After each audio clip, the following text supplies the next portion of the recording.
বন্ধুরা, আজকে আবার চলে এসেছি একটা নতুন ভিডিওতে। এই সেই জি9 কলা ছোট চারা এখন আপনাদের সামনে অ্যাভেলেবেল আছে।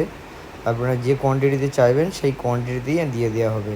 সেই জি9 কলা দেখুন, গাছগুলো একবার দেখলেই বুঝতে পারবেন যেটা অরিজিনাল জি9 কলা। ছোট চারাও আছে, এগুলো সব জি9। সব পাতা দেখলেই বুঝতে পারবেন এগুলো জি9 কলা। সব সাইজ দেখিয়ে দেওয়া হচ্ছে আপনাদের।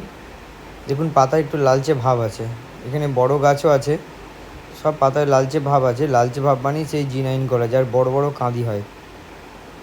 দেখুন, গাছের সাইজ দেখানো হচ্ছে, ভালো হাইটের গাছ আছে, আপনারা চাইলে নিতে পারেন, কোনো অসুবিধা নেই। সমস্ত ভালো গাছ আছে, আরও অন্যান্য গাছও আছে যেগুলো পরের ভিডিওতে আপনাদের আবার দেখাবো। কলার হাইটগুলো একবার দেখে নিন, এগুলো রোপণ করার জন্য একদম উপযুক্ত হয়ে গেছে। বড় বড় হাইটের গাছ আছে, আপনারা চাইলে এগুলো বাড়িতে হোক, বাগানে হোক, চাষের জন্য হোক, আপনারা এই কলা গাছগুলো লাগিয়ে প্রচুর ফলন পেতে পারেন। খুব ভালো কলা।